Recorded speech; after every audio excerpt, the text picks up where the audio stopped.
dar um pouquinho sobre os cristais, né? Os cristais são esses componentezinhos de geralmente duas pernas, né? Encontrado em quase todas as placas de circuitos eletrônicos, geralmente próximo ao processador. Alguns têm mais de duas pernas, pode ter quatro, como esses aqui, ó, que são antigos, são usados em computadores. Este daqui também é bem antigão, já nem acha mais isso aqui, ó. Muito antigo, isso aqui é um de televisão antiga. Também podem ter três pernas, como esses aqui, que é um ressonador cerâmico, chamado ressonador cerâmico. Basicamente é um cristal. Ou esse daqui também é um ressonador cerâmico, né? Mas que funciona da mesma forma, ou seja, o cristal é um componente que serve para marcar uma frequência no processador, para criar um pulso de frequência fixa. Por exemplo, esse cristal aqui está marcado 12 MHz. Ou seja, esse cristal aqui vai produzir 12 milhões de oscilações por segundo. E o processador vai usar isso para referenciar todas as suas ações. Quando, por exemplo, ele vai saber que a cada 5 pulsos, a cada 5 frequências dessas, né, ele deve fazer algo, tipo ligar alguma função, desligar outra. Ou a cada 10, imagina que ele envia uma informação. Ele sabe que a cada 100 pulsos ele vai receber um retorno, uma resposta. Então é muito importante o cristal ser preciso, porque senão dá conflito, né? Às vezes a resposta chega atrasada ou adiantada demais o processo que vai ser feito ali. Então é essencial que o cristal esteja marcando a frequência, esteja na frequência correta que está escrito nele. Alguns cristais podem perder a frequência, não é muito comum não, geralmente após quedas, essas coisas. O mais comum é que eles parem totalmente. E é exatamente para isso que serve o frequencímetro, a ferramenta usada para medir cristais. Tanto para confirmar se está trabalhando na frequência correta, quanto para ajustar. Que é comum nos circuitos, não tão comum, né? Alguns circuitos mais sofisticados hoje não precisa disso, mas os circuitos mais antigos tinha um ajuste de frequência, uma pequena pecinha usada para variar um pouquinho essa frequência.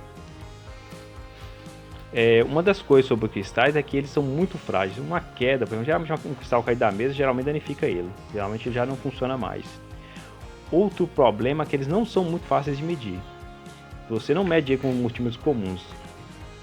Antes eu já cheguei a ter algum multímetro desses mais baratinhos que media até 10 MHz, mas geralmente o multímetro não passa disso não. E outra coisa, mesmo quando o multímetro atinge uma frequência maior que a do cristal que você está querendo medir, por exemplo, vai medir um cristal de 12 MHz, seu multímetro diz que é 20, costuma não dar certo por uma razão simples, porque o multímetro não tem sensibilidade para isso.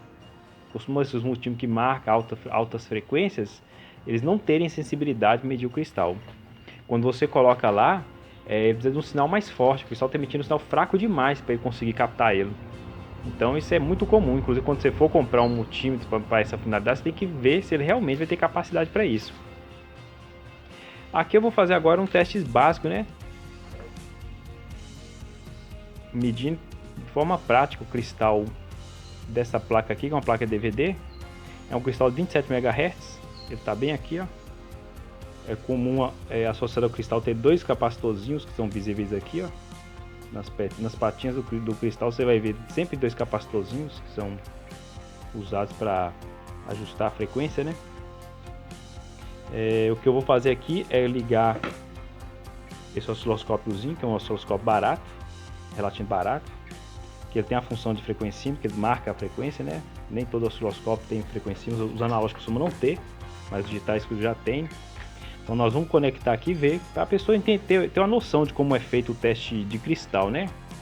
O teste correto é esse, é feito em circuito. Vou preparar aqui, conectar tudo aqui na fonte e vamos ver, né? Então bora lá, né? Essa daqui é uma fonte de DVD, não, é uma placa de DVD. O cristal você vê aqui, ó, sempre está próximo do processador. Então tem uns capacitorzinhos próximos a ele, que às vezes o problema não é nem o cristal, pode ser esse capacitorzinho. Sempre tem associado dois capacitorzinhos, costuma ter, né? Ligado às pernas do cristal. Se um deles tem curto, o cristal deixa de funcionar. Mas vamos medir a frequência para saber se... Olha para você, esse teste é tão importante que ele já indica se o processador está trabalhando ou não. Se o processador estiver morto, ele não vai oscilar. Se não estiver recebendo tensão, se ele estiver morto, se de repente tiver algum problema lá, é comum ele parar de oscilar. Então se ele tem oscilação já é um bom sinal. É como se fosse um ser humano, né? Se o ser humano para de ter pulso, então provavelmente está morto. Provavelmente não, né? Mas a comparação é basicamente essa. Pronto, estou alimentando a placa. Vamos fazer o teste agora. Estou ajustando aqui em X10. Ajustei em X10 aqui no osciloscópio. Coloco aqui. Aqui é uma das patinhas do cristal. Encostei. Ó, já marcou lá, ó. Mas geralmente, deixa eu encostar direitinho. Geralmente eu coloco em alto para procurar o melhor ajuste, para a melhor visualização.